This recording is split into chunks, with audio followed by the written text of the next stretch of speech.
सत्र 2। सत्र 2 में हम माहवारी से संबंधित स्वास्थ्य और स्वच्छता के बारे में जानेंगे। सत्र 2 में आपका स्वागत है। यौन और प्रजनन स्वास्थ्य और अधिकार के चर्चा सत्र में आपका स्वागत है। तो आइए हम इस सत्र के उद्देश्यों को भली भांति जान लें। सत्र के अंत तक हम सभी मासिक चक्र के ऊपर बेहतर समझ बना पाएंगे। माहवारी से जुड़े सभी सामाजिक रीति रिवाज तथा इससे जुड़े मिथक को समझ पाएंगे और इसे दूर करने में सक्षम होंगे।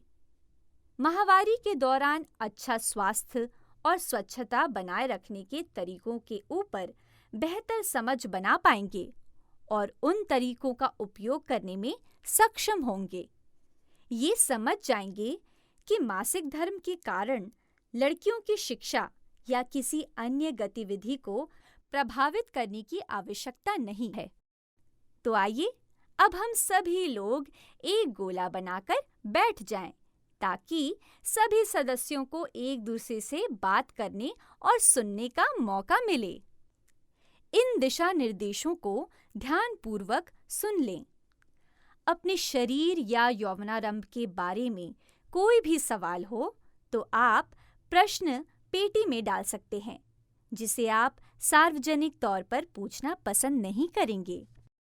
इन प्रश्नों पर समूह के साथ अंत में चर्चा होगी। सत्र के दौरान हमें कुछ सामग्रियों की आवश्यकता होगी, जो यहाँ उपलब्ध है और समय आने पर आप उनका प्रयोग कर पाएंगे। 2 में हम माहवारी से संबंधित स्वास्थ्य और स्वच्छता के बारे में जानेंगे। माहवारी एक स्वाभाविक प्रक्रिया है जो सभी लड़कियों के साथ होता ही है। सही समय पर माहवारी का ना होना अस्वाभाविक और चिंता का विषय है। माहवारी होने का मतलब है कि एक लड़की का शरीर मां बनने के लिए सक्षम हो गया है। इसकी शुरुआत किशोरावस्था के दौरान होती है, लेकिन किशोरावस्था में लड़की का शरीर मां बनने के लिए पूरी तरह परिपक्व यानी कि तैयार नहीं होता। माहवारी को ही मासिक धर्म या अंग्रेजी में पीरियड्स कहते हैं। मासिक धर्म शुरू होने से पहले लड़कियों को इसका अनुभव नहीं रहता है, इसलिए पहली माहवारी बहुत परेशान करती है। ये अचानक शुरू हो जाता है। माहवारी के बारे में कई गलत धारणाएं भी हैं। ऐसा सिर्फ भारत में ही नहीं, बल्कि पूरी दुनिया में है। इसको कहीं-कहीं बीमारी या श्राप भी बताया जाता है। अंधविश्वास और गलत धारणाओं का कोई क्या करे। कुछ ये भी कहते हैं कि जब किसी महिला का मासिक धर्म चलता रहता है तो वो उस समय अपवित्र हो जाती है। उसे अलग रहने को कहा जाता है। ऐसा करने से उस महिला के आत्मसम्मान को ठेस पहुंचती है। ये बिल्कुल सही नहीं है। इसलिए लड़कियों को इस तरह की बातों को कभी स्वीकार नहीं करना चाहिए, बल्कि उन्हें माहवारी के दौरान सिर्फ साफ सफाई का ध्यान रखना चाहिए। ये दिन भी और दिनों की तरह ही हैं। तो चलिए इस सत्र में हम मासिक चक्र के ऊपर बेहतर समझ बना लें, जिससे हम मासिक धर्म से जुड़ी सभी कुरीतियों और अंधविश्वासों का डटकर सामना कर सकें। साथ साथ माहवारी के दौरान अच्छा स्वास्थ्य और स्वच्छता बनाए रखने के सही तरीके जान लें और मान लें कि इस दौरान हमारी दिनचर्या में कोई फर्क नहीं पड़ना चाहिए, जैसे स्कूल कॉलेज जाना, खान पान, नहाना, कामकाज इत्यादि बिल्कुल स्वाभाविक रूप से चलते रहें। पिछले सत्र में हमने किशोरावस्था के दौरान होने वाले परिवर्तनों के बारे में बातें की थी। माहवारी भी उन्हीं परिवर्तनों में से एक है जो हर लड़की में होता ही है। अच्छा, ये बताइए, आप माहवारी के बारे में क्या जानती हैं? आप में से कुछ को तो माहवारी शुरू हो गई होगी। क्या आप अपनी पहली माहवारी का अनुभव साझा करेंगी? अपनी आंखें बंद कर लें और सोचें कि आपकी पहली माहवारी कब आई और आपको किन परिस्थितियों का सामना करना पड़ा। आंखें खोल लें। अब आप एक-एक कर अपना अनुभव सभी के साथ साझा कर सकती हैं। चलिए, इसे एक अभ्यास के माध्यम से और बेहतर तरीके से समझ लें। अभ्यास 1। सुनिए सुरेखा की कहानी। 12 वर्ष की लड़की सुरेखा अपनी 2 छोटे भाइयों और माँ बाप के साथ छोटे से गांव में रहती है। एक दिन उसने देखा कि उसकी पैंटी भीगी और असहज महसूस हो रही है। जब उसने नीचे अपनी ड्रेस को देखा तो उसने रक्त से सना पाया। वो डर गई और नहीं जानती थी कि उसके साथ ये क्या हो रहा है। उसने रोना शुरू कर दिया। उसकी माँ ने उससे रोने का कारण पूछा और जब उसने कारण बताया तो उसकी माँ ने चुप रहने का इशारा किया और तुरंत भाइयों को कमरे से बाहर खेलने भेज दिया और सुरेखा को उपयोग के लिए एक कपड़ा दिया। उसने सुरेखा से कहा कि वह अब बड़ी हो गई है और ऐसा उसके साथ हर महीने होगा। इस हालत के बारे में किसी को नहीं बताना। उसने सुरेखा से ये भी कहा कि अब से उसे लड़कों से घुलना मिलना नहीं चाहिए और उचित व्यवहार करना चाहिए। उस रात सुरेखा जब सोने लगी, उसका मस्तिष्क चक्कर खा रहा था। इस हालत के बारे में उसके मन में बहुत सारे भय और प्रश्न थे, लेकिन वो नहीं जानती थी कि किससे जाके पूछे। इस हालत के बारे में उसके मन में बहुत सारे भय और प्रश्न थे, लेकिन वह नहीं जानती थी कि किससे जाके पूछे। क्या इस तरह का अनुभव सामान्य है? क्या इस तरह का कुछ आपके आसपास हुआ है? ऐसी परिस्थिति में आपको क्या करना चाहिए? एक और कहानी सुनिए। ये कहानी है जेनी की। जेनी 16 साल की स्कूल जाने वाली लड़की है। उसकी पहली माहवारी जब वो 13 वर्ष की थी तब आई। जेनी को माहवारी के बारे में अपनी बड़ी बहन से पता चला जब उसने बड़ी बहन को सैनिटरी नैपकिन का उपयोग करते देखा। उसने इसकी चर्चा अपने मित्रों से भी की थी। उसकी मित्र दिया ने उसे हाल में बताया कि माहवारी के दौरान उसे स्नान नहीं करना चाहिए क्योंकि इससे वो बीमार पड़ जाएगी। ये जानने के बाद उसने स्नान करना बंद कर दिया। लेकिन पिछले कुछ दिनों से उसे जननांग वाले हिस्से में खुजली हो रही है। जेनी बहुत डरी हुई है और नहीं जानती कि उसे क्या करना चाहिए। उसे खुजली इतनी ज्यादा हो रही है कि वो कक्षा में बैठ नहीं सकती।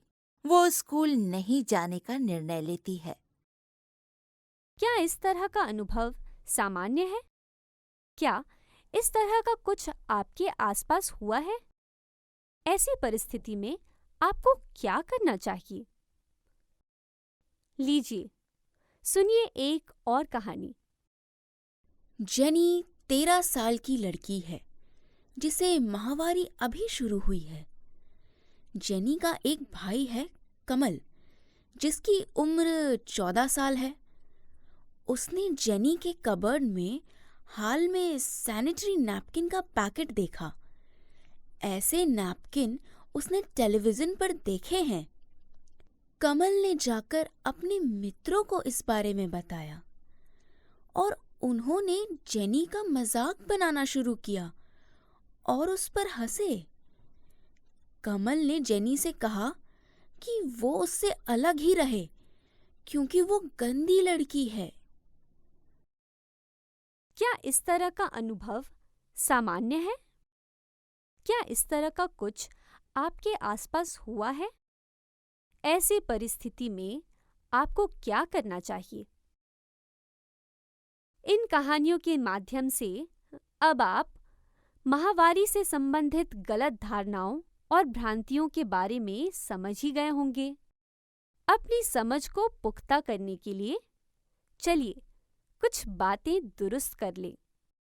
माहवारी एक स्वाभाविक प्रक्रिया है। माहवारी आने का मतलब एक लड़की मां बन सकती है, लेकिन इसका मतलब कभी भी ये नहीं होता कि माहवारी आना शुरू होते ही उस लड़की का शरीर मां बनने के लिए तैयार है। ये 9 से 15 साल की उम्र के दौरान शुरू होता है।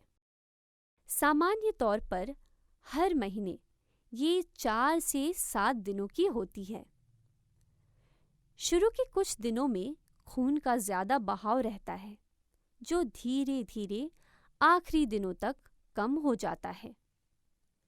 सामान्य तौर पर मासिक चक्र 28 दिनों का होता है। कभी कभी ये 23 से 35 दिनों तक का भी हो सकता है। अगली माहवारी कब आएगी, इसका अनुमान लगाने का एक तरीका है। मान लीजिए आपका मासिक चक्र 28 दिनों का है। इसका मतलब यह हुआ कि किसी भी माहवारी के पहले दिन से दूसरी माहवारी के पहले दिन के बीच 28 दिनों की दूरी होगी। यानी अगर आपकी माहवारी 15 जून 30 का महीना की है, तो अगली माहवारी 13 जुलाई के आसपास शुरू होनी चाहिए। माहवारी का खून अपवित्र, अशुद्ध या गंदा नहीं होता है। कभी कभी माहवारी अनियमित हो सकती है, यानी 2 माहवारियों के बीच के दिनों की दूरी में फर्क आ सकता है। इसमें पेट दर्द भी हो सकता है, पर यह सामान्य बात है। अगर ज्यादा दर्द हो या फिर माहवारी ज्यादा अनियमित हो, बहाव का रंग गुलाबी, हरा या पीला हो, या फिर बदबू आए, तो बिना घबराए या संकोच किए तुरंत अपने परिवार के लोगों से बात करें और किसी डॉक्टर की सलाह लें। माहवारी के दौरान पेट सूजना, पेट मरोड़ना, हल्का दस्त, उत्तेजना, मूड में परिवर्तन, कमजोरी आदि होना भी स्वाभाविक है। हर किसी के साथ ये नहीं होता, लेकिन किसी किसी के साथ ऐसा होता है। माहवारी के दौरान खान पान में कोई परहेज नहीं करना चाहिए, बल्कि इस दौरान शरीर में आयरन की ज़रूरतें बढ़ जाती हैं। ऐसा इसलिए होता है क्योंकि माहवारी के दौरान खून बहता है। इस कमी को पूरा करने के लिए शरीर को ज्यादा खून बनाना पड़ता है। इसलिए इस दौरान आयरन वाले भोजन जैसे कि मसूर की दाल, पालक, बादाम, अनार, केला आदि खाना चाहिए। आमतौर पर माहवारी 40 से 50 वर्ष के बीच रुक जाती है। माहवारी रुकने का मतलब होता है कि अब वो महिला स्वाभाविक तरीके से गर्भवती नहीं हो सकती। इसको अंग्रेजी में मेनोपॉज कहते हैं, यानी स्थायी रूप से माहवारी का रुक जाना।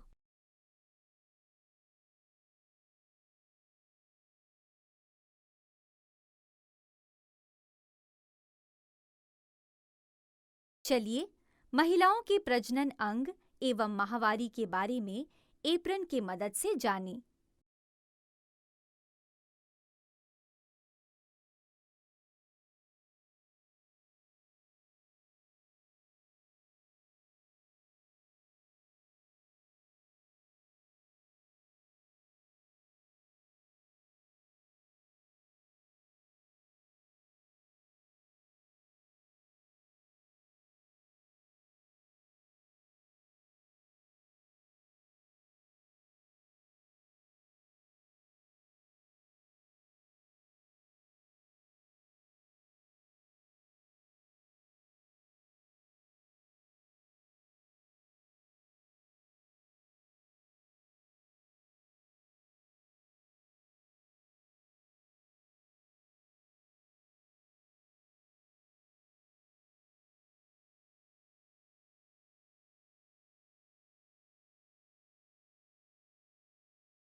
अभ्यास 2 माहवारी स्वच्छता और संबंधित मिथक।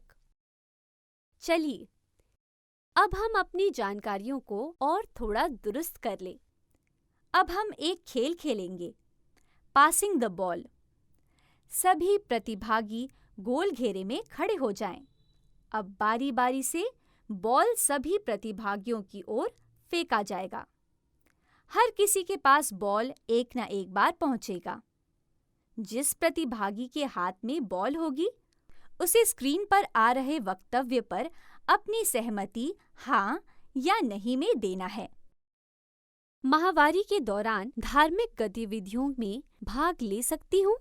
माहवारी के दौरान मुझे किचन में नहीं जाना चाहिए और पानी, पापड़ या अचार नहीं छूना चाहिए। माहवारी के दौरान मुझे स्नान नहीं करना चाहिए। माहवारी का रक्त अशुद्ध होता है। अगर मेरी छोटी बहन की माहवारी पहले शुरू हो जाए तो यह विकट समस्या है। माहवारी के दौरान मैं अपनी दैनिक जीवन की गतिविधियां जारी रख सकती हूँ। स्कूल जाना, खेलना और कुछ भी खाना पीना बिल्कुल संभव है। मैं माहवारी के बारे में परिवार के पुरुष सदस्यों जैसे भाई या पिता से बात कर सकती हूँ। माहवारी के दौरान मुझे अपने जननांग वाले हिस्से को पानी से धोना और इसे साफ सुथरा और सूखा रखना चाहिए। मुझे माहवारी के दौरान खूब आयरन वाले भोजन और हरी पत्तीदार सब्जियां खानी चाहिए।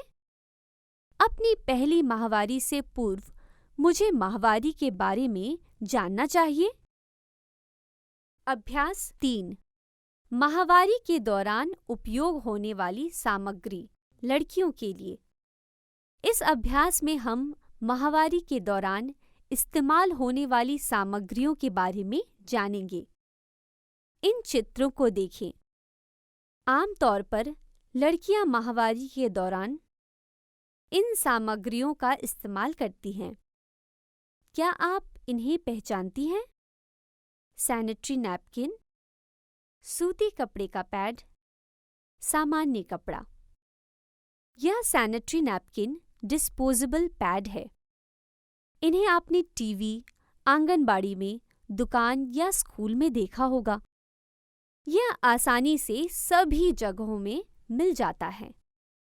इसे लंबी अवधि यानी 5-6 घंटे के लिए उपयोग किया जा सकता है।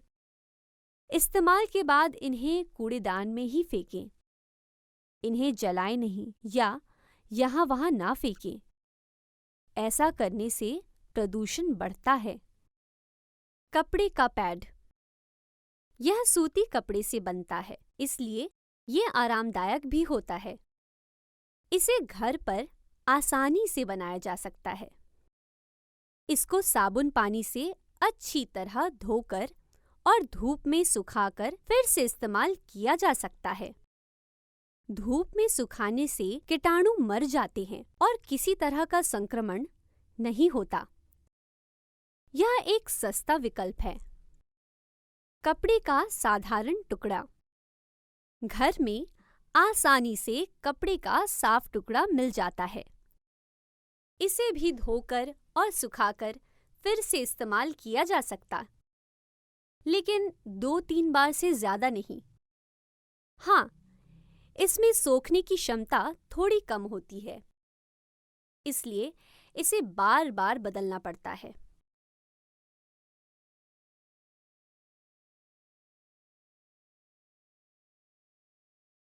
स्वप्न दोष। अच्छा, आप जानते हैं कि स्वप्न दोष क्या होता है? ये लड़कों में होता है। किशोरावस्था के दौरान नींद में वीर्य अपने आप ही निकल जाता है। इसी को स्वप्न दोष या अंग्रेजी में नाइट फॉल भी कहा जाता है। यह बिल्कुल स्वाभाविक है। यह एक किशोर लड़के के लिए प्रजनन परिपक्वता का प्रतीक है। इसके लिए किसी भी तरह के इलाज की जरूरत नहीं है। इसके बारे में लड़कों को बिल्कुल चिंता नहीं करनी चाहिए। स्वप्न दोष होने का मतलब मर्दानगी में कोई कमी या यौन कमजोरी नहीं है। इसमें शर्मिंदगी की भी कोई बात नहीं है। उम्र के साथ साथ ये अपने आप कम हो जाता है। फिर भी अगर किसी को ये लगता है कि उसके साथ कुछ अस्वाभाविक हो रहा है, तो किसी डॉक्टर या स्वास्थ्य परामर्शी से मिल सकते हैं। लड़कों को भी अपने जननांगों के स्वास्थ्य का विशेष ध्यान रखना चाहिए। जननांगों को प्रतिदिन पानी और साबुन से साफ करें। नहाते समय लिंग की ऊपरी त्वचा को थोड़ा पीछे खींचकर लिंग के अगले सिरे को पानी से धोकर साफ करें। अगर रोज साफ नहीं किया जाए तो जमी हुई गंदगी से संक्रमण भी हो सकता है। अंडकोशों को भी धोकर साफ कर लेना चाहिए। जमा हुआ पसीना और गंदगी से जलन और खुजली हो सकती है। अंडरवियर हर दिन बदलें।